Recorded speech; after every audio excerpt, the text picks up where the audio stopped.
안녕하세요, 짱구입니다. 제가 드디어 오늘 프리셉터로부터 자유로워졌어요. 제 매니저한테 얘기를 했고 나 더 이상 프리셉터 안 하겠다라고 얘기를 했어요. 작년 중후반부터 계속해서 했거든요. 올해 같은 경우는 딱 2주 쉬고 계속 프리셉터를 했는데 사람들의 성격과 배우는 스타일에 맞춰가지고 이걸 가르쳐 줘야지 되는데 제 역량이 부족하더라고요.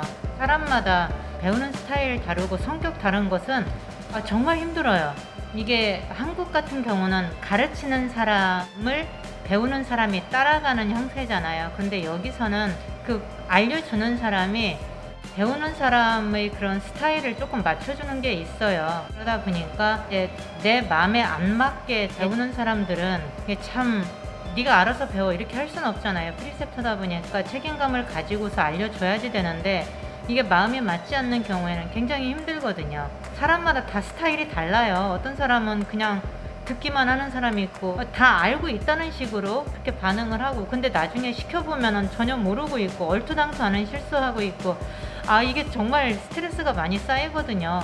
특히나 이번 마지막 프리셉트 같은 경우는 저를 굉장히 힘들게 했어요. 더 이상 못 참겠다. 그래서 이제 매니저한테 얘기를 했죠. 근데 프리셉트가 이렇기 때문에 나 못한다 이렇게는 얘기 못 하잖아요. 그래서 내가 폐경이 가까워 오다 보니까 감정 조절이 너무 안 돼서 이게 우울감도 오고 화가 오르락 내리락 한다 그랬더니 다 이해한다고 자기도 그런 과정을 겪었다고 그게 폐경이 굉장히 힘들다 이런 얘기를 하시면서 우리 매니저께서 너를 먼저 우선적으로 챙겨라 이렇게 얘기를 하시네요.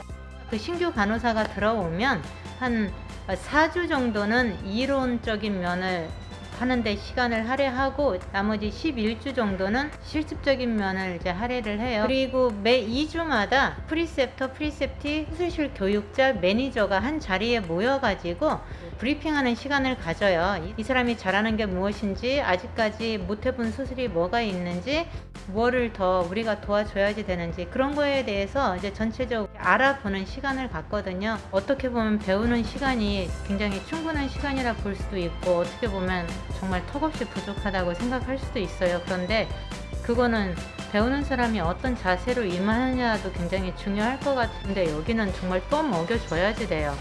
이제 또 먹여주는 밥 그냥 받아 먹는 식으로만 하는 느낌? 한국에서는 하나 알려주면 그거 안 잊어버리려고 하고 다 메모하고 기억하고 다음번에 누가 시켰을 때 실수 없이 해야지라는 그런 마음가짐으로 배우잖아요. 근데 여기는 그렇지가 않아요. 이제 같은 것을 몇 번을 알려줘도 나 모르는데? 이러면 땡! 부러운 거는 그거예요. 이제 한국 같은 경우는 너무 엄해요. 갑과 을의 관계가 너무 뚜렷해서 이 배우는 사람은 정말 을로 찌그러져 있어야 되잖아요. 근데 여기는 그게 가끔씩요. 이 프리셉터가 프리셉티 눈치를 봐야지 되고 저 사람 오늘 컨디션이 어떤가?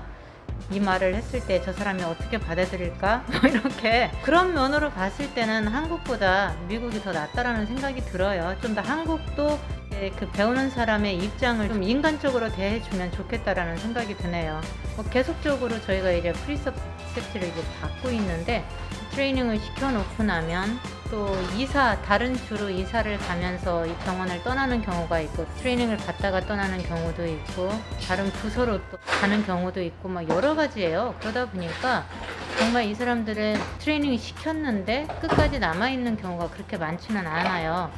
그러다 보니까 이제 이게 계속적으로 이제 트레이닝을 시키고 또 받고 이러는 상황이 계속 된 거죠. 저희가 프리셉터가 지금 필요한 상황이에요. 프리셉터 하는 일로부터 굉장한 스트레스를 받으면서도 매니저한테 얘기하지 못했던 이유가 뻔히 알거든요, 상황을. 매니저도 저와 같은 연령대이고 이 프리셉트도 비슷한 연령대이다 보니까 제가 폐경이라는 얘기를 꺼냈을 때 다들 이해를 해줘서 저는 참 다행이다라고 생각을 했었는데 제가 폐경이 된 거 아니에요. 저는 이제 다만 이제 50이 넘고 나니까 이제 폐경기로 접어들었고 또 그 시간이 다가오고 있기 때문에 힘들다라는 이유를 폐경이라는 단어를 이용한 거죠.